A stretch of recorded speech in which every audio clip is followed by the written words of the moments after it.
우리는 지난 시간에 초대교회의 네 가지 모습에 대하여 함께 나누었습니다. 초대교회는 early church 혹은 first church라고 합니다.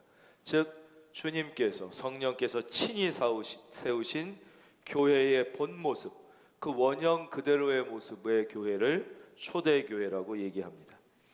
이 초대교회의 네 가지 모습은 매우 중요한데 그 이유는 그것이 바로 모든 교회와 모든 그리스도인이 본받아야 할 교회와 그리스도인 공동체의 원형이 되는 네 가지 모습이기 때문입니다.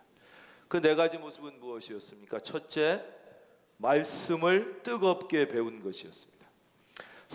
말씀을 무시한 성령 충만은 존재할 수 없다고 말씀드렸습니다. 왜냐? 성령 자체가 말씀의 영, 진리의 영이기 때문입니다. 그들은 뜨겁게 말씀을 배웠고, 둘째, 그들은 거룩한 하늘의 교제권을 가졌고, 셋째, 그리스도의 몸된 교회를 세우기 위하여 서로 떡을 떼었고, 마지막으로 그들은 전심을 다해 기도에 힘썼습니다. 기도는 성도에게 어머니의 탯줄과 같다고 말씀드렸습니다. 엄마의 태중에 아가가 있습니다. 근데 그 아가의 눈에는 엄마가 보이지 않습니다. 그렇다고 엄마가 없는 게 아니에요. 자기가 엄마 속에 들어있는 것입니다. 그 태중의 아가는 엄마와 탯줄로 연결돼서 그 엄마로부터 모든 영양분을 공급받는 것입니다. 성도의 삶도 이와 똑같습니다. 우리의 육신의 눈에는 하나님이 보이지 않습니다. 마치 태 속의 아가에게 엄마가 보이지 않는 것과 같습니다. 그렇다고 하나님이 안 계신 것이 아닙니다. 우리는 그 하나님의 은혜 안에 살고 있는 것입니다. 바로 성도에게서는 기도가 하나님과의 아가와 엄마의 탯줄처럼 하나님과의 탯줄이 돼서 우리는 기도를 통하여 하나님과 교감하며 모든 하늘의 은혜를 공급받고 사는 것입니다. 이렇게 성도가 이 성도의 아름다운 모습을 갖추게 되었을 때 주변은 사람들은 어떤 반응을 보였는가 하는 것이 43절에 기록되어 있습니다. 43절, 사람들마다 두려워하는데, 첫째, 사람들이 두려워했다고 성경은 말씀하십니다. 여기서 이 두려움이라고 표현된 이 단어는 단순한 공포심을 의미하는 게 아니에요. 이것은 경외를 의미하는 것입니다. 놀라운 존경을 의미하는 것입니다. 구약 성경 여호수아 5장에 보면 거의 비슷한 구약의 표현이 있는데 1절입니다. 요단 서쪽의 아모리 사람의 모든 왕들과 왕이에요. 해변의 가나안 사람들의 모든 왕들이 여호와께서 요단물을 이스라엘 자손들 앞에서 말리시고 우리를 건너가게 하셨음을 듣고 마음이 녹았고 이스라엘 자손들 때문에 정신을 잃었더라 그렇습니다. 여러분, 세상의 파워가 세상이 여러분을 보고 하나님의 교회를 보고 큰 은혜 교회를 보고 이러한 경외심을 느끼기를 바랍니다. 여러분, 그렇게 기도해 주시기를 바랍니다. 교회를 보고 성도를 보고 세상이 그렇게 충격을 받아야 합니다. 여러분의 기도는 어떤 기도입니까? 여러분, 지난 한 주 내내 하나님 앞에 어떤 기도를 드렸습니까? 하나님, 이 땅의 조국의 교회들을 보고 대한민국의 국민들이 경외심을 느끼게 하여 주시옵소서. 여러분, 그런 기도를 드릴 수 있기를 바랍니다. 큰 은혜 교회의 이름만 들어도 모든 악한 영과 모든 죄악과 모든 저주가 통곡하며 울며 떠나게 하여 주시옵소서. 여러분들이 그런 성도들이 되기를 바랍니다. 여러분의 기도 앞에, 여러분의 믿음 앞에 모든 저주와 악한 영과 죄악들이 울며 통곡하며 떠나는 역사가 있을지어다. 여러분의 거룩한 삶과 능력 있는 기도, 하나님을 사랑하는 모습, 그것 앞에 세상의 악한 세력들은 무릎을 꿇게 되는 것입니다. 이것이 초대교회의 힘, 바로 성도의 힘은 세상적 권력과 재력과 세상적 지식과 지위에 있는 것이 아니라 바로 이 예수의 이름, 정결한 삶에 있었습니다. 또 하나 놀라운 사실은 바로 이렇게 사람들이 두려워할 뿐만 아니라 사도들로 말미암아 기사와 표적이 많이 나타났다고 합니다. 즉 초대교회에는 기적과 능력이 있었다는 것입니다. 저는요, 교회에는 오늘날도 기적과 능력, 기사와 표적이 있어야 한다고 믿습니다. 여러분, 세상과 교회가 똑같다면, 교회가 세상과 똑같다면 누가 교회를 두려워하겠습니까? 아니, 더 쉽게 표현해서 교회와 세상이 똑같다면, 세상에서 볼 수 있는 게 교회에서 다 볼 수 있고 교회에서 볼 수 있는 걸 세상에서 다 볼 수 있다면 누가 하나님을 믿겠습니까? 세상에 없는 것을 교회가 가지고 있어야 합니다. 세상은 싸우지만 교회는 사랑해요. 세상은 의심하지만 성도는 믿음을 가져야 합니다. 세상은 포기하지만 여러분에게는 소망이 있기를 바랍니다. 세상은 자기 것만 챙기지만 성도는 서로의 필요를 챙겨줄 수 있어야 합니다. 이것이 기적입니다. 이것이 교회입니다. 여러분, 교회 공동체는 인간의 조직에는 없는 가장 독특한 조직 공동체예요. 세상의 모든 공동체는 그것이 국가라 할지라도 자기의 이익을 위해 존재합니다. 이익 집단입니다. 그러나 교회는 이기적 공동체가 아닙니다. 교회는 하나님을 중심으로 한 자기 헌신을 넘어 자기의 희생을 목표로 하는 유일한 공동체인 것입니다. 이러한 공동체가 시작되니까 일찍이 상상하지도 못했고 경험해보지도 못한 새로운 사회가 그들 속에 임하기 시작했습니다. 이것은 공산주의가 아닙니다. 사회주의 사회는 아닙니다. 자본주의도 아닙니다. 상상할 수 없던, 그전까지 인간들이 상상할 수 없던 새로운 세계가 그들 안에 잉태됐습니다. 그것이 44절에 나와 있습니다. 44절, 믿는 사람이 다 함께 있어 모든 물건을 서로 통용하고. 이 사람들이 이제 전심을 다해 말씀을 배웠고 하늘의 교제권을 가졌고 서로 떡을 떼었고 온 마음을 다해 기도하기 시작했어요. 이런 공동체가 형성되니까 이런 공동체 안에 새로운 질서가 생기기 시작했습니다. 바로 모든 물건을 서로 통용했다는 44절 한번 화면 보고 읽어보겠습니다. 여러분이 읽으시면 제가 이 말씀을 설명해 드릴 거예요. 2장 44절 읽겠습니다. 시작. 여러분, 모든 물건을 서로 통용했다는 뜻이 무슨 뜻입니까? 이 말씀을 이제 풀이해 드리겠습니다. 이 말씀의 뜻은 무엇이냐? 사람들이 비로소 타인의 필요에 눈을 뜨기 시작했다는 거예요.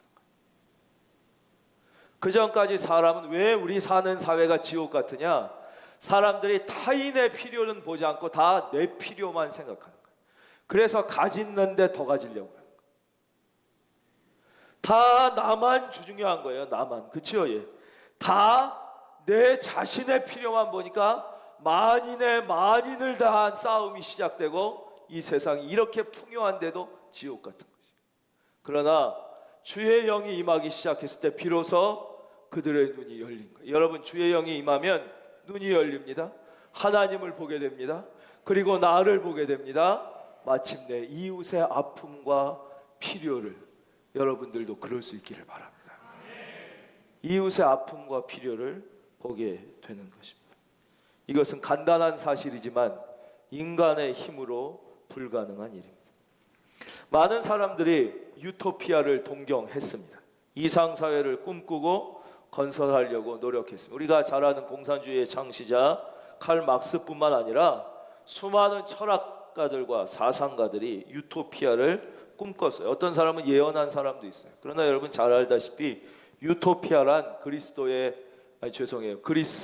후토퍼스에서 나온 거예요. 후, 노, 퍼터스, 이그지스트. 존재하지 않는 곳이라. 인간 사회에는 이런 것이 존재하지 않아요. 이 허구예요, 허구. 그러나 하나님의 은혜를 경험한 성령을 받은 소수의 사람들이 함께 모여 기도하고 성경 말씀을 배우고 떡을 떼는 교제를 갖기 시작했을 때 바로 서로의 필요와 아픔을, 우리 큰은혜 교회가 그런 공동체가 되기를 바랍니다. 서로의 필요와 아픔을 볼 수, 이게 인간이에요, 인간. 원래 인간은 마음속에 하나님의 영을 받아 창조되었기 때문에 서로의 필요와 아픔을 보며 함께 살도록 창조되었어요. 죄악으로 말미암아 하나님과 우리의 사이의 관계가 끊어지면서 인간이 짐승이 된 것이죠. 그래서 서로의 필요를 보지 못하는 거예요. 그래서 갈수록 더 잔인해지고 자기의 이익만을 위하여, 아까도 말씀드렸지만 만인의 만인을 향한 투쟁이 일어났어요. 그러나 바로 성령이 임했을 때 그들은 다른 사람의 아픔과 필요를 보기 시작했습니다. 그런데 이것들을 공산주의자들이 그 핵심은 빼고 형식만 복사했습니다. 이 사도행전 44절과 45절의 외적인 모형만 도용한 것입니다. 칼 막스가 사도행전을 읽다가 충격을 받죠. 특별히 이 말씀에서 충격을 받습니다. 그리고 이러한 이상사회를 이 세상에 건설해야겠다고 생각해서 그 핵심 하나님과 성령님을 빼놓고 그 모양만 그대로 카피한 것이 바로 공산주의입니다. 이것은 가짜이며 이것은 더 큰 비극입니다. 한국 교회 안에서는 그 반대의 일을 보게 됩니다. 서로 물건을 통용했다. 그러니까 어떤 경우가 생기냐면, 이제 예수 믿는 사람들끼리 모입니다. 처음에는 서로 예의를 잘 지키고 서로 이렇게 믿음 생활을 하다가 시간이 지나고 오래되고 공동체에서 친해지면서 첫째 일어나는 현상이 주책이 없어지기 시작합니다. 그러더니 점점 약속도 없이 남의 사생활을 간섭하기 시작합니다. 믿음이란 이유로 사랑이란 이름을 대며 쓸데없이 나의 사생활까지 침범하며 간섭하는 일이 생깁니다. 우리 교회는 세상 말로 하면 소위 수준 있는 분들이 원래가 많이 모여 계시고 그런 일이 그렇게 많지 않았지만 우리 교회에도 있었을 것입니다.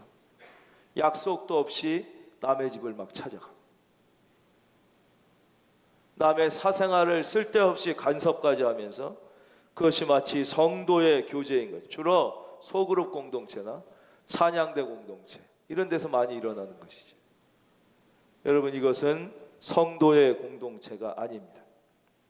진짜 성령의 공동체는 시간이 갈수록 사람들이 서로를 인격적으로 존경하고, 할렐루야, 인격적으로 존경하고 예의를 갖추는 것, 이것이 더 아름다운 성령의 사회이지, 그러면서도 그것을 강요가 아니라 자발적으로 하는 거예요. 자발적으로. 계속해 말씀드리겠지만 믿는 사람이 다 함께 있어 모든 물건을 서로 통용하고 다른 사람의 아픔과 필요를 보고 나눈 것은 강요에 의한 것이 아니었습니다. 그런 면에서 교회는 헌금이나 구제를 강요할 수 없습니다. 이것이 세상과의 가장 큰 차이입니다. 세상에서는 강제적으로 정의를 실천합니다. 부자의 것을 강제로 빼앗아 가난한 사람에게 나눠야 된다고 주장한 것입니다. 이것이 극단으로 일어난 것을 사회주의, 공산주의라고 합니다. 그러나 그것은 가짜 정의입니다. 결국 더 분열하게 되고 더 갈등하게 되고 더 큰 비극이 일어납니다. 진정한 정의는 하나님에 의해, 성령님에 의해, 성령님이 주시는 사랑에 의해, 할렐루야, 자발적으로 기뻐서 나눈 거예요. 기뻐서 자신의 것을 나눈 것, 그것이 하나님의 공동체고 그것이 바로 기독교 공동체와 세상 공동체의 본질적인 차이입니다. 그들은 여기에 머물지 않고 한 걸음 더 나갔습니다. 45절인데요 45절에는 인간들이 너무나 매력 있어 하는 두 단어가 나와 있습니다. 여러분, 한번 성경을 같이 읽으면서 인간들이, 여러분이 아주 매력 있어 하는 두 단어를 한번 찾아보시기 바랍니다. 45절 읽겠습니다. 시작. 또 재산과 소유를 팔아 각 사람의 필요를 따라 나눠주며. 여러분, 이 세상에서 돈만큼 힘 있고 매력 있고 능력 있는 것이 사실 어디 있습니까? 사람들은 때로 말로는 그렇지 않다고 하는 사람들도 있습니다. 크리스찬들은 특별히 그러면 면구스러워하면서 마치 아닌 것처럼 얘기하기도 합니다. 그러나 그것은 사실이 아닙니다. 돈은 힘이 있습니다. 그래서 사람들은 재산이라는 단어를 매우 좋아합니다. 사람들은 집 한 칸이라도 다 자기 재산을 갖고 싶어 합니다. 여러분, 그런데 집 한 칸이 있으면 만족합니까? 아닙니다. 그 다음에는 화장실 2개 있는 집으로 이사 가고 싶어 합니다. 한 칸 있는 사람은 2칸, 3칸 혹은 더 큰 집을 가지고 싶어 합니다. 그것이 돈의 속성이며 재산의 속성입니다. 돈이나 재산에는 만족함이 없습니다. 끊임없이 갈망하고 끊임없이 갈증을 느낍니다. 그래서 하나님 없는 사람들에겐 돈이 곧 하나님입니다. 여러분, 돈이 하나님만큼 소중한 게 아닙니다. 교회에 다니는 사람들에게도 하나님 만나지 못한 사람에게는 돈이 곧 하나님입니다. 그래서 성경은 돈을 맘몬이라는 이름의 신이라고 말씀하십니다. 여러분, 또 매력적인 게 있습니다. 바로 소유라는 단어입니다. 사람들, 하나님 만나지 못한 모든 사람은 끊임없이 죽을 때까지 소유의 노예로 삽니다. 돈의 노예뿐만이 아닙니다. 명예, 권력, 인기, 재능, 땅, 여자, 자식, 남자 다 자기의 소유로 삼고 싶어 어쩔 줄 몰라 하는 것이 죄인된 인간의 모습입니다. 그래서 만족함이 없습니다. 끊임없이 갈증하고 갈등하며 삽니다. 그러나 성령이 임하면 어떻게 됩니까? 하나님의 나라가 임하게 되면 어떻게 됩니까? 소유가 인생 최고의 축복이라고 알고 있던 사람들이 소유를 내려놓게 되는 것입니다. 이거는 사람을 죽이고요, 강제로 혁명을 일으켜가지고 공산사회를 만든 공산주의자들이 말하는 그런 소유의 강제적 분산이 아니에요. 그것은 진짜가 아니에요. 그것은 가짜고 더 큰 비극이에요. 진짜 하나님의 나라는 하나님의 감동, 성령의 감동으로 더 크고 더 귀한 것을 발견하게 되는 것이죠. 그래서 기쁨으로 자기의 소유와 재산을 나눌 수 있게 되는 것입니다. 45절 다시 읽겠습니다. 이 말씀을 읽을 때 성령의 감동이 여러분들에게 임하기를 바랍니다. 2장 45절 시작.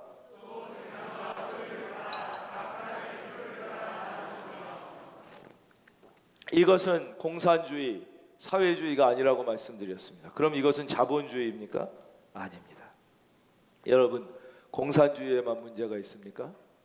자본주의 또한 얼마나 많은 비극을 내포하고 있습니까? 오늘 대한민국을 사는 거의 모든 사람들은 자본주의의 치명적 약점들을 경험하며 아파하며 그 안에서 살고 있지 않습니까? 우리 그리스도인들이 반드시 기억해야 되는 하나의 사실이 있습니다. 즉, 이 세상의 모든 주의, 그것이 민족주의든 민주주의든 자본주의든 공산주의든 소위 주의, 이즘이라는 단어가 붙은 것은 다 인간을 중심으로 하는 조직과 제도이기 때문에 거기에는 결코 참된 만족, 참된 기쁨, 참된 평화는 아예 존재하지 않는 것이 오직 하나님의 나라가 임할 때만이에요. 하나님의 나라가 그 영혼에 임할 때, 그 공동체에 임할 때만, 바로 하나님은 이것을 초대교회 공동체에서 실제로 보여주셨습니다. 오늘 교회가 힘이 없어지고 성도님의 삶이 힘이 없고 기쁨과 평화를 상실한 이유는 바로 이 땅의 교회가, 이 땅의 성도가 이 아름다운 하나님의 공동체를 잃어버렸기 때문입니다. 교회도 세상과 똑같이 자본주의를 얘기하고 민주주의를 얘기하고 세상 사람의 철학과 사상을 이야기하고 교회 다니는 사람도 똑같이 반은 교회 안에 있지만 반은 세상의 가치관과 세상, 나는 자본주의에 사니까 자본주의에 성공한 사람이 되겠다. 나는 이런 세상에 하나님 나라의 시민이 아니라 세상의 시민으로 자기를 규정하고 사니까 교회가 힘을 잃었고 성도의 가정 안에서도 진정한 기쁨과 평안을 발견할 수 없었던 것입니다. 여러분, 이 시간 축복하겠습니다. 큰은혜 교회 안에, 여러분의 가정 안에 하나님의 나라가 회복될지어다. 주님은 주는 자가 받는 자보다 복이 있다고 그러셨어요. 여러분, 복 있는 자가 되길 원하십니까? 복 없는 자가 되길 원하십니까? 복 있는 자가 되길 원하시죠? 제가 이거는 좀 세상적 얘기인데요. 제가 이제 고등학교 졸업한 지 한 30몇 년 됐잖아요. 그러니까 이제 고등학교 때 친구들이 저를 어떻게 이렇게 찾아요. 인터넷 같은 데서 이제 저를 찾아서 연락을 해서 좀 만나게 되면 진짜 놀라운 게 그때 공부를 잘했냐 못했냐가 별 상관이 없더라고요. 그때 부잣집이었냐 아니었냐가 30몇 년 지나니까 많이 바뀌어요. 근데 놀랍게요. 고등학교 때도 나눠주기 좋아하고 베풀기 좋아하던 애가 지금도 여전히 복 있게 살고 나눠주며 살더라고요.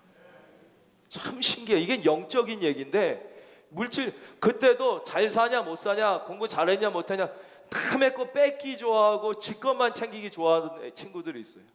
30몇 년 지난 지금에도 걔네들은 다 남의 거 받아야 살고 주며 못 사는 인생을 50 넘어서도 살더라는 거예요. 여러분 어떻게 살길 원합니까? 예수의 이름으로 명하노니 복 있을지어다. 주께 아끼지 않는 자. 이거는 그냥 들으실 분만 들으시라 이거예요. 들으실 분. 그것이 기쁨이에요. 예, 그래서 이거는 강요에 의한 희생이 아닌 거예요. 예, 저절로 되는 거예요. 주의 은혜가 임하면 내 재산과 소유를 나누어 주는데 멈추지 않습니다. 그 전까지는 나에게 내 인생이 내 건 줄 알았다가 이제 영의 눈이 열리고 은혜가 임하면 나에게 주신 이 생명이 내 인생이 내 시간이 이 모든 것이 하나님께로부터 왔다는 것을 깨닫게 되는 거예요. 그러니까 대부분의 사람은 자기의 재능과 인생을 어디다 써요? 돈 버는 데다 쓰잖아요.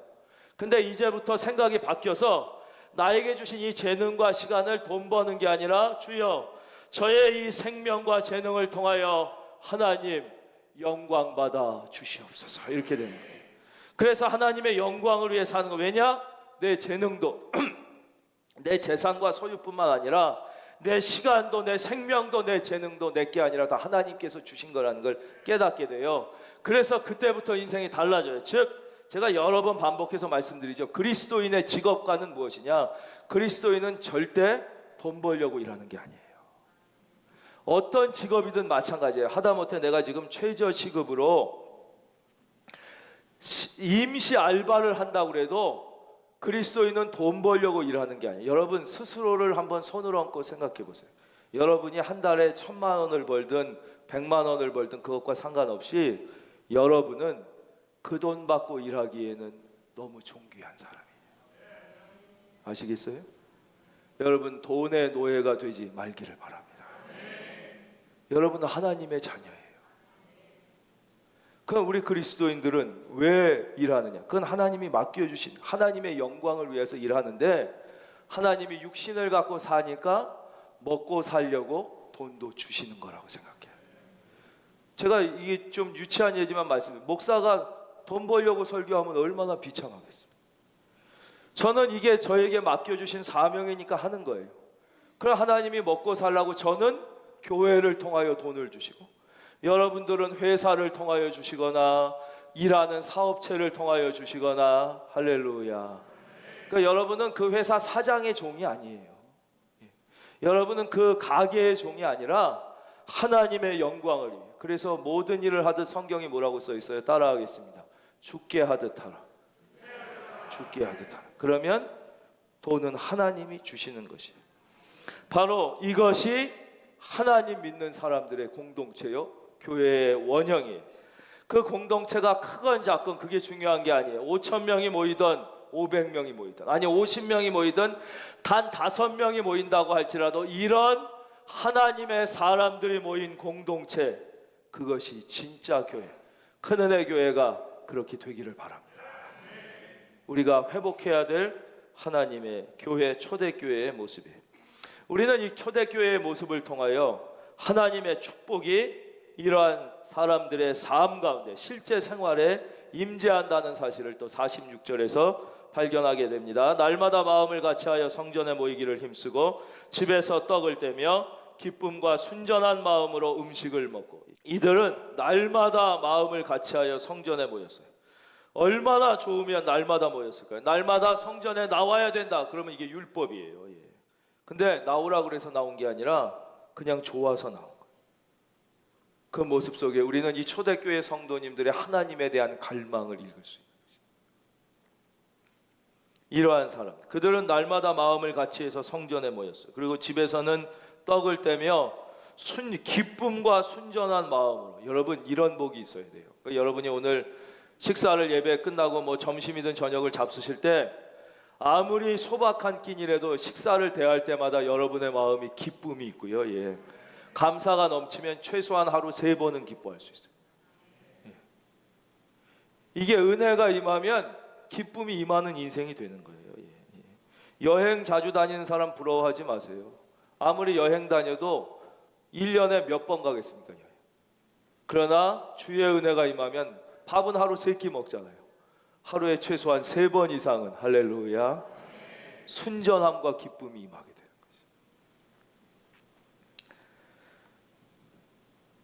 거죠. 우리 교회 얘기 또 해드리겠습니다. 이것도 그냥 편안히 들으시면 돼요. 우리 교회 성도님들 중에는 지금 아마 코로나 때문에 잠깐 멈췄을지 모르겠지만 몇 분이 뭐 1년에 한 번이나 2-3번씩 어르신들을 몇십 분씩 초청해서, 그렇죠? 혹은 어려운 분 몇십 분씩 가정으로 초청해서 식사를 대접하고 음식을 나누는 분이 있습니다. 여러분, 그 마음을 이해할 수 있습니까?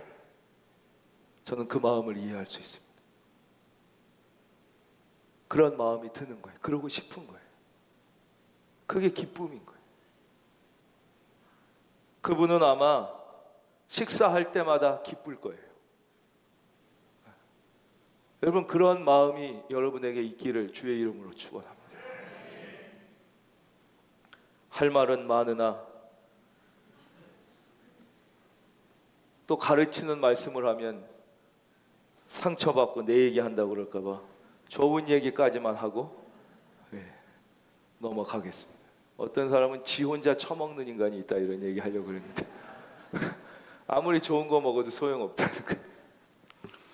그런데 이런 말씀을 드리고 이런 말씀을 우리가 읽고 은혜를 받으면 이런 비판을 하는 사람들이 있습니다. 아니, 그럼 그 사람들은 언제 일하고 언제 돈 벌고 언제 성공하고 언제 출세하냐, 언제 세상에서 남보다 앞서고 언제 남보다 잘 사냐, 이렇게 비판하는 사람들이 있습니다.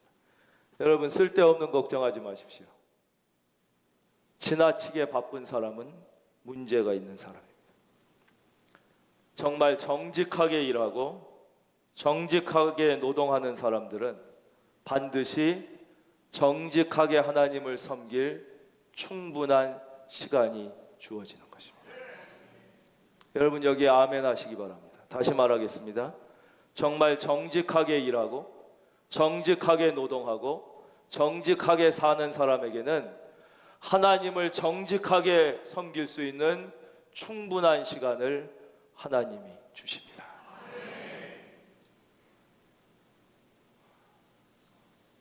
시간을 잘못 쓰기 때문에 시간이 없는 것입니다. 시간을 쓸데없는 데 쓰기 때문에 시간이 없는 것입니다. 47절을 보시기 바랍니다. 하나님을 찬미하며 또 온 백성에게 칭송을 받으니 주께서 구원받는 사람을 날마다 더하게 하시니라. 그들의 삶은 찬양이었어요. 그렇죠? 하나님을 마음으로 찬양하고 입술로 찬양하고 그들의 삶 전체가 하나님에 대한 찬양이었어요. 여러분, 믿음이 없는 찬양은 찬양이 아닙니다. 따라할까요? 믿음이 없는 찬양은 찬양이 아니다. 예, 그래서 제가 여러 번 부탁드리잖아요. 우리 모든 찬양 봉사자들은 그분이 전공자든 아니든 신앙이 있는 분들로 세워야 하나님이 받으십니다. 신앙이 있는 분들, 그러니까 믿음이 없는 찬양은 찬양이 아니에요. 그 다음 또 기쁨이 없는 찬양은 찬양이 아니에요. 내가 어떠한 고난과 슬픔의 형편에 있을지라도 진정한 찬양을 드리면 여러분에게 기쁨이 임하게 되어 있어요.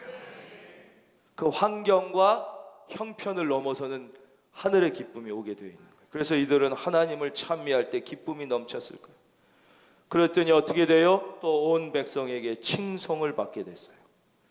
정말 감격스러운 일이에요. 저는 여러분의 가정과 인생을 볼 때, 우리 교회를 볼 때 주변의 이웃들이 칭송하고 칭찬할 수 있었으면 좋겠어요. 여러분, 이게 어떻게 가능한 일입니까? 우리 스스로를 한번 보십시오. 우리가 얼마나 더럽고 이기적인 인간입니까? 그러니 우리 교회는 뭐 특별하겠어요? 한 사람 한 사람이 더럽고 추하고 이기적인 사람이 이렇게 수없이 모여 있는데, 이 얼마나 더럽고 추하고 이기적인 모임이겠어요? 근데 어떻게 이런 일이 일어납니까? 바로 주의 성령이 임하시면 인간의 모든 약점을 성령의 두루마기로 덮어주시고 하나님의 영이 드러나게 하고, 또 그 사랑의 눈으로 우리가 교우들끼리 서로를 보는 거예요. 제가 이런 말씀을 자주는 못 드리는데, 우리 교회 성도님들이 저를 보실 때, 그렇잖아요? 제가 지금도 실수가 여전히 많고 잘못이 많지만 오랫동안 저를 늘 그렇게 봐주시잖아요. 그래도 우리 목사님이 점점 나아진다, 우리 목사님이 점점 더 좋아진다, 이렇게 사랑의 눈을 가지고 이 추한 거, 우리 이제 장로님들도 많이 그러시는 거죠. 예. 지금도 그렇지만, 지금도 이렇게 그러는데 옛날에 37살에 제가 담임 목사 왔을 때 얼마나 더 했겠냐는 거예요. 근데 성령이 덮어주시고 우리가 그렇게 서로를 사랑의 눈으로 보게 되면서 되는 거예요. 여러분을 그런 눈으로 세상이 볼 수 있게 되기를 바라요. 그것이 성령의 능력입니다. 여러분, 우리 한 사람 한 사람은 모두 이 놀라운 하나님의 나라에 초대를 받았습니다. 성경에 보면 구원받는 사람을 날마다 더하게 하시니라. 여러분, 이게 남의 얘기라고 생각하면 안 됩니다. 나는 이미 교회에 들어와 있으니까 구원받았다고 착각하면 안 됩니다.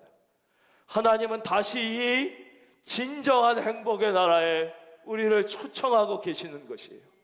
여러분, 우리 한 사람 한 사람은 이 초대를 받았습니다.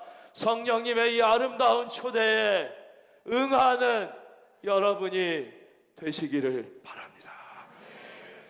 거부하지 마세요. 이번 한 주도 주님이 초청해 주시는 이 아름다운 성령의 공동체, 주님이 통치하시고 주님이 임재하시는, 여기까지만 말씀드리고 받겠습니다. 여러분, 정권이 바뀐다고 세상이 바뀌는 게 아니에요.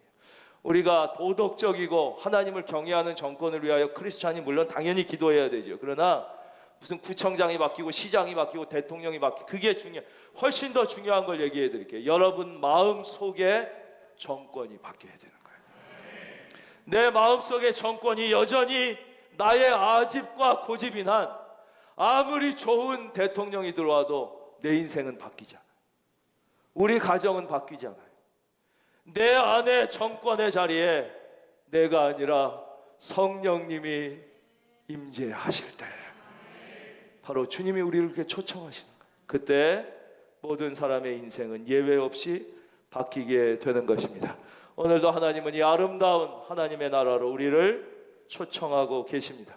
지금도 예비된 영혼들이 많습니다. 우리 교회에는 여전히 예수를 전혀 안 믿던 사람들이 믿고 들어오는 일들이 매주 일어나고 있습니다. 먼저 여러분 안에 이런 믿음의 역사가, 그리고 이 사회에 그런 믿음의 역사가 일어나기를 주의 이름으로 축원합니다.